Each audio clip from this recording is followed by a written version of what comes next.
Cropper's Nogales Auto Center, your local dealer of Chevy, Buick, and GMC. The best place to find the newest, award-winning Chevy, Buick, and GMC models. But there's more. Cropper's also provides professional certified service, parts, and a full-service body shop and collision center. Come on over and see for yourself everything Cropper's has to offer. Located at 1831 North Grand Avenue, Nogales, Arizona. www.croppercare.com, 520-762-6446.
Chief Bermudez, how are you doing today? Good about yourself. Doing great. Thank you for taking the time to sit here and talk with us. Thank you for coming down. MPD's got a lot of things going on right now. Huh? Yes, we are. It's an exciting time for us. It's an exciting year, not only with a new administration, new council, new mayor. It's just so many things, so many projects that we have in store here that we can roll out for 2019, and I'm looking forward to this. Great, awesome. Now you guys have always been pretty active in doing,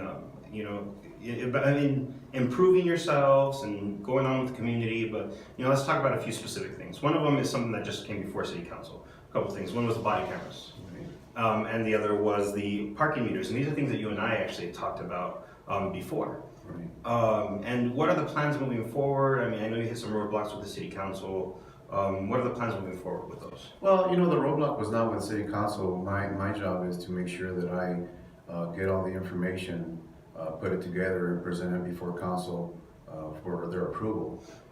As far as to the roadblock, I wouldn't say it's a roadblock. I think it's the decision that they need to make, and what's best for the community, what's best for the constituents.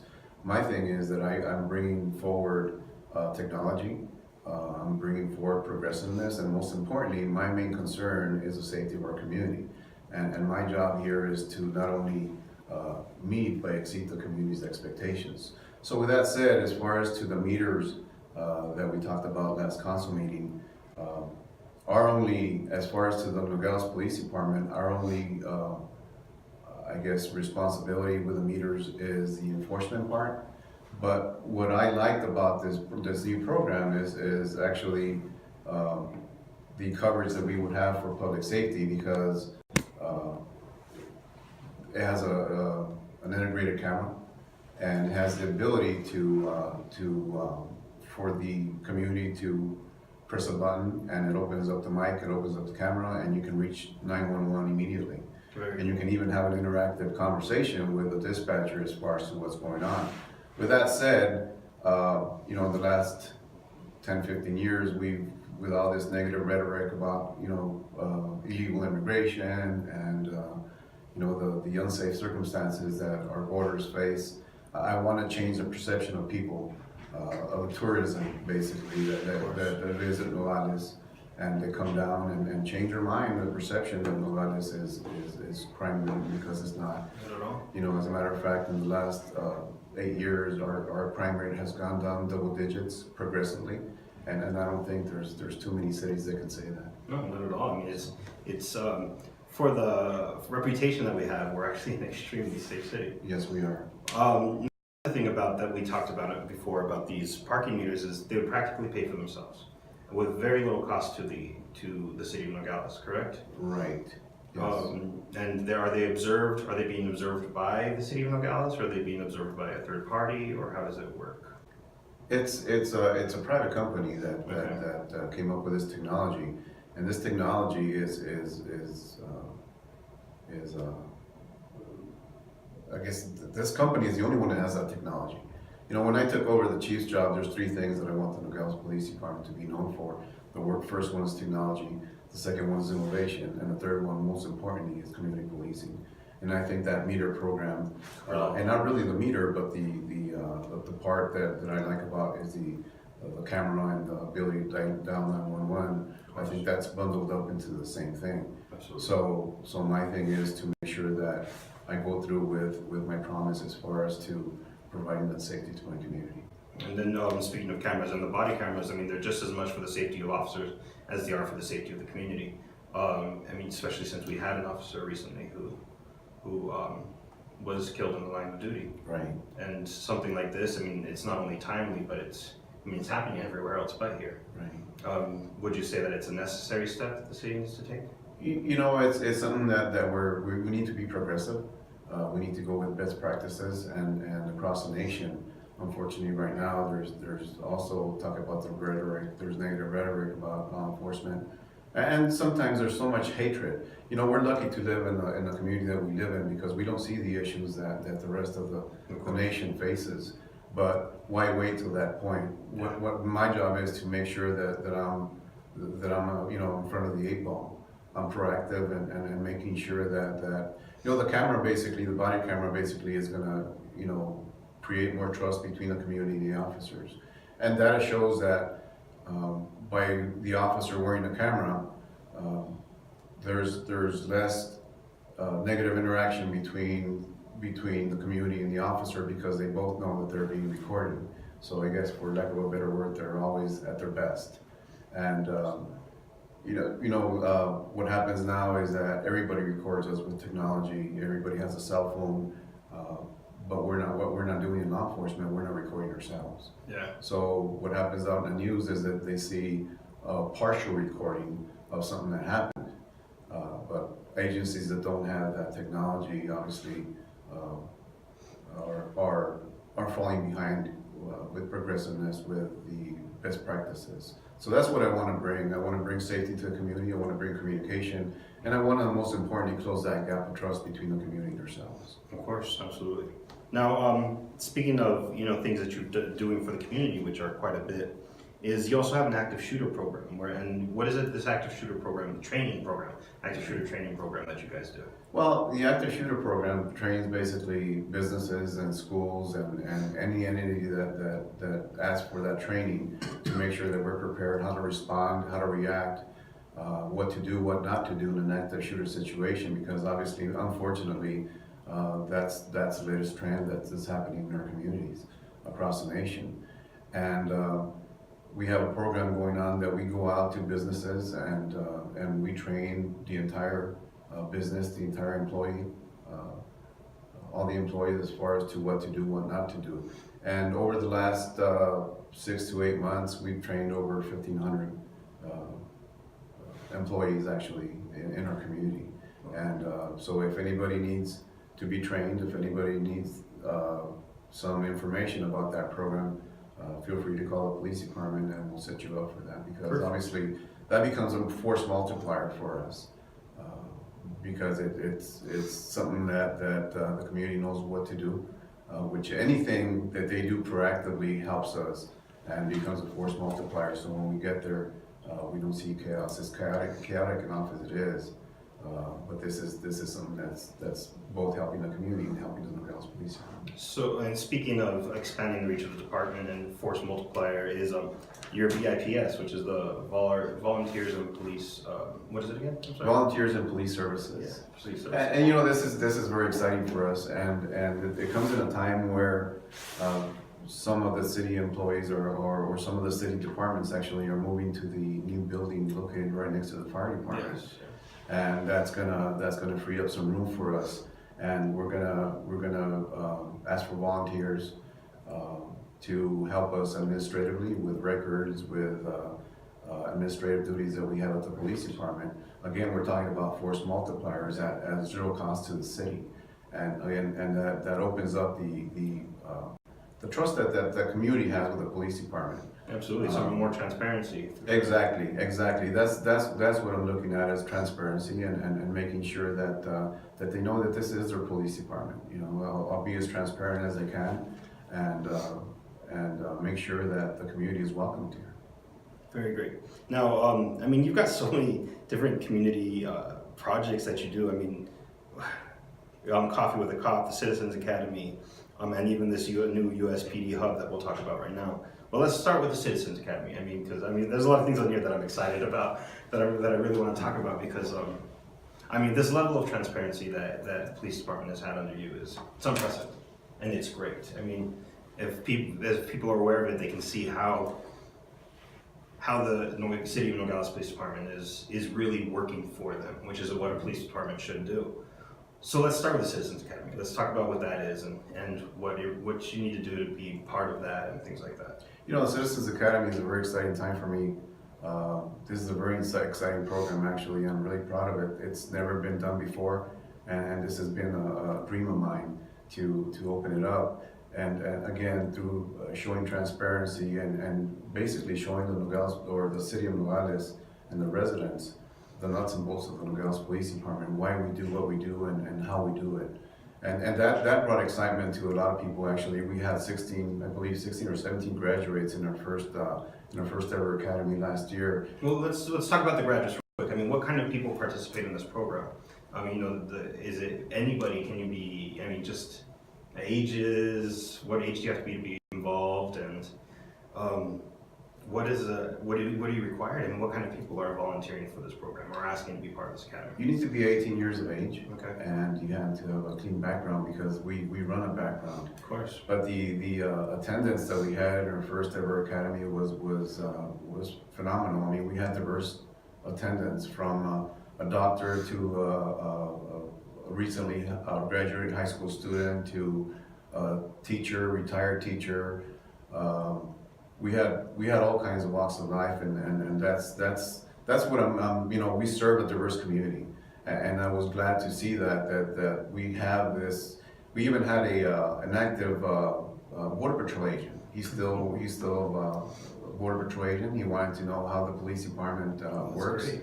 and that's very exciting. That's very exciting absolutely. for us, and that segued into this. It's going to segue into this VIPS program, the Volunteers in Police Services, because all the attendants or the graduates from our first academy are anxious and excited about participating and volunteering to make our community better, to make the police department better, and to, again, we're always talking about force multipliers. Of course. We're always talking about force multipliers, and always having our community in mind, because I can't do anything without our community.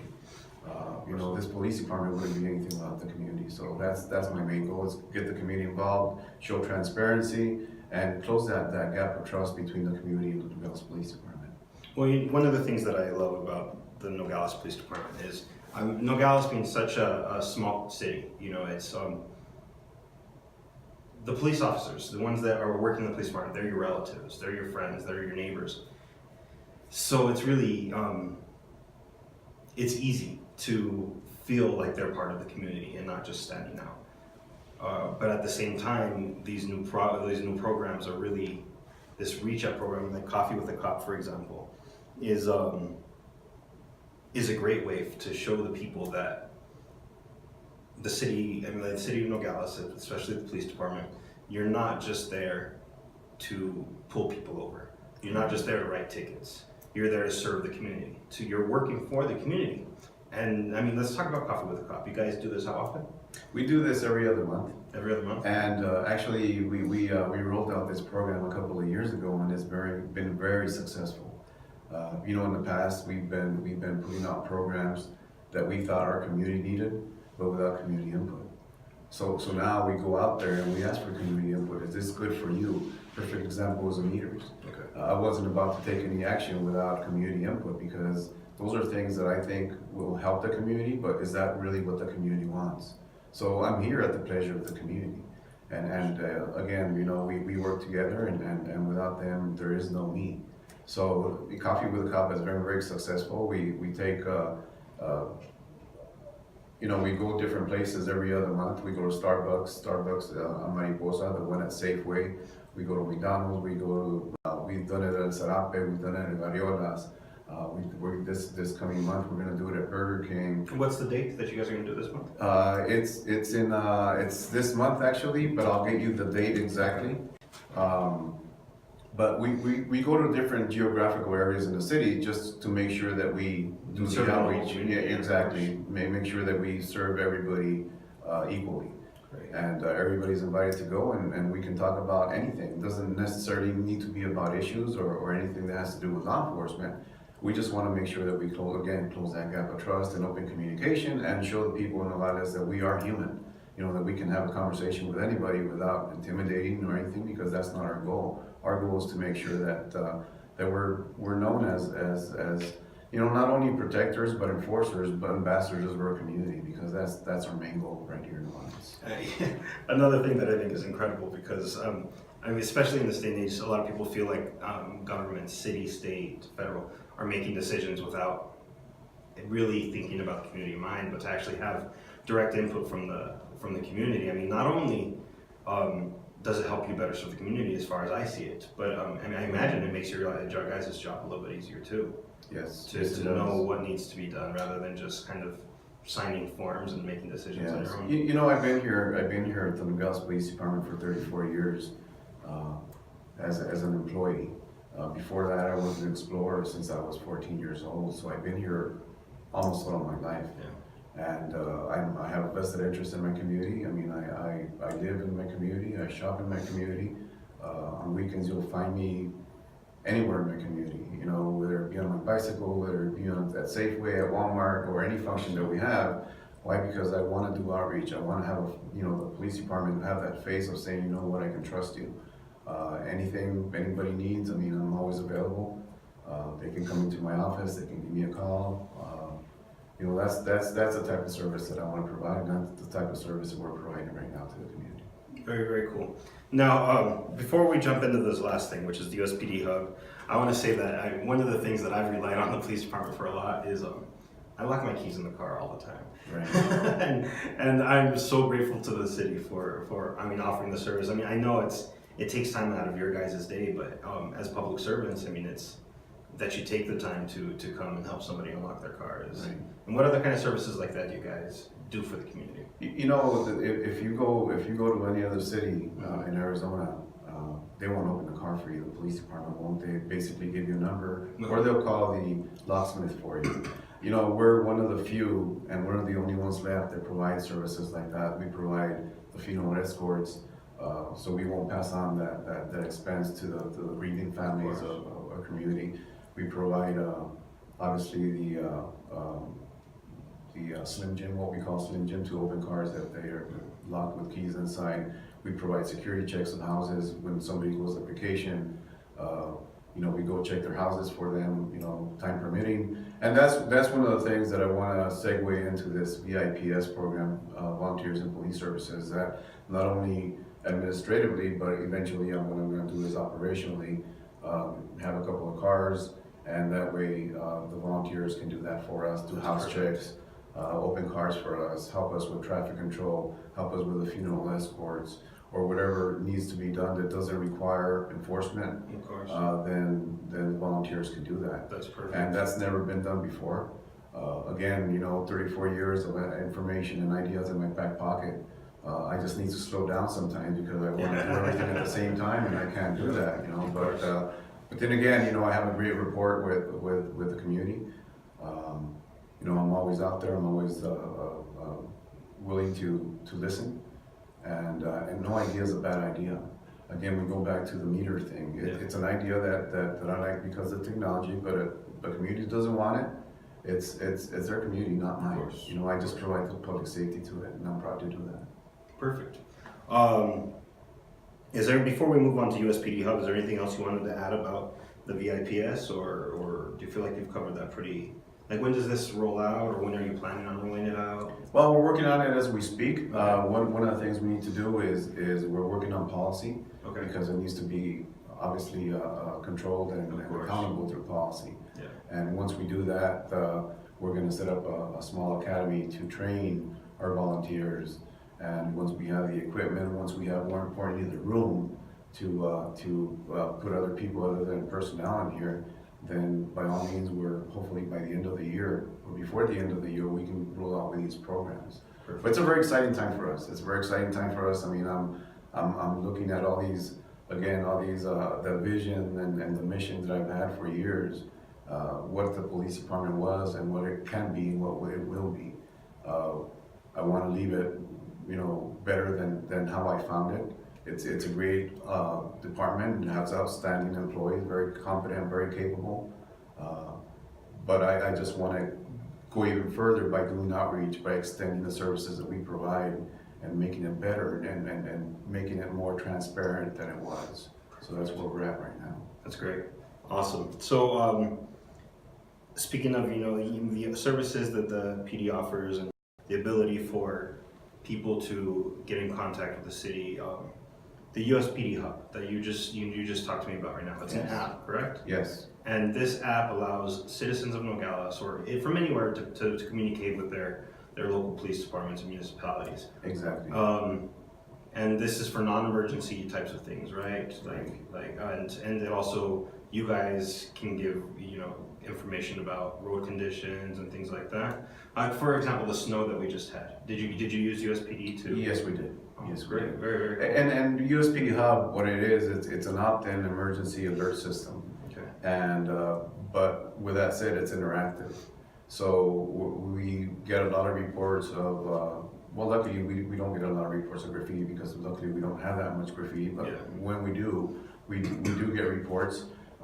The community or the citizens of Nogales can have the ability to take a picture and put in an address where this graffiti's at, or where an abandoned vehicle's at, or where the issues are at. Send it in anonymous if that's what they choose, and we'll immediately jump on it and take care of it. And that's one of the good things about the interactive system is that all the sergeants, all the lieutenants, they have this open app, so they'll get that alert immediately, and they'll take care of the issues.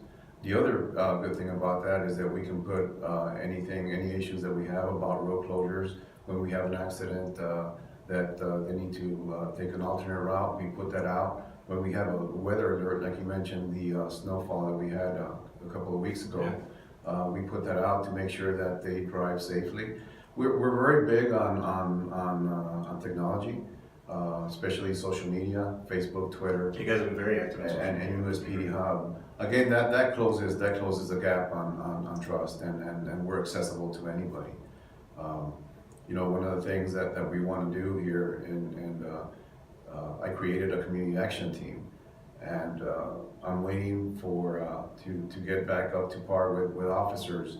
But right now, what we're doing, and we have done it in the past, we have officers canvass different geographic neighborhoods around the city, because we need to cover everybody equally. Sometimes technology is good, but our older generation don't have technology, and sometimes they feel left out because they don't have that. So my goal is to make sure that we reach out to everybody, go knock on doors, and there's people that don't even have cell phones, that don't know the programs that we have, don't know what we can do for them, and we don't know the issues that they have until we have a face-to-face with them and find out how can we serve you better. So that's what I want to do, and that's what I've been doing.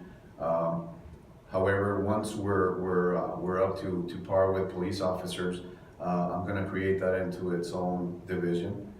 They'll do that 100% of the time. If there's an issue with speeders, then the community action team will take care of it. If there's an issue with burglaries or any issues that we face on a daily basis, that way we don't take our regular officers away from providing the core services that they need to the community. That's perfect. That's awesome. So that's where we're at. So one last thing that I want to talk about with technology is there's also, there's the flip side. There are people who are afraid of technology, and this spans all the generations, right? Especially with shows like Black Mirror coming out on Netflix and stuff like that. Mm-hmm.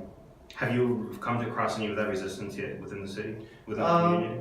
You see it sporadically, but I think everybody pretty much is embracing it, because if they don't embrace it, they're staying behind. Absolutely. And unfortunately, especially our new generations, everything has to do with technology. Nobody picks up the phone anymore and calls. So we're working with communications also, and to roll out a program that people can report use 911 through text messaging. Oh wow! So we have to get progress with technology, because if not, we stay behind. Well, that's actually great for, I mean, we talked about active shooter situations, which gracias a Dios hasn't Right. happened in Nogales, you know, but to be able to send a text message over a phone call can change things in that situation. Sure, because sometimes you don't have the ability to make a phone call for safety reasons or whatever the case might be, and our newer generations feel more comfortable texting than calling anybody. Unfortunately, fortunately and unfortunately, I guess. We don't communicate face to face anymore. It's always through text messages, and that's where we're going. Well, phones make things faceless, and now text message made things voiceless and faceless. Yeah. Unfortunately, text messaging doesn't have emotions, or sometimes it can be misconstrued. But for the emergency side of it, I think it's black and white, and I think that's a good thing. Yeah. So I'm trying to do everything to make sure that we advance, that we champion different programs. For the longest time we've been doing what everybody best practices around the state are, because this other agency has been successful on it. Well, I want to be known for innovation. I want to be known for technology. Absolutely. And community policing. So I want to make sure that we champion different programs, that they come back and says, how is Nogales PD doing this? Because it's been successful. Great. And we live in a different community, because being a border town, not only do we have to provide the services that we provide to our community, but we need to keep everybody in mind. We need to deal with two languages, two cultures, even two economies. Yeah, absolutely. And we need to be cognizant as far as to that we live in a border town, and laws are very different in Mexico than they are here. So we need to be open-minded to everything. All right. Well, Chief, thank you so much for sitting down and talking with us. This has been great. And I think it's great for the community to know exactly what's going on. Do you have any last words for the community before? No, that just that the Nogales Police Department is always available, and we're ready to serve. If there's any issues that you have, any ideas that you might have, please feel free to come and talk to me, or give me a call, or set an appointment, because sometimes I have a busy schedule. Of course. But I make it a point to go out there and walk the downtown area, make contact with our citizens. Great. But I'm always available. Anything you need, just feel free to give us a call. Thank you very much, Chief. Appreciate it. Thank you, Jim. Buenas tardes, mi nombre es Chief Roy Bermudez y yo amo Nogales. I love Nogales.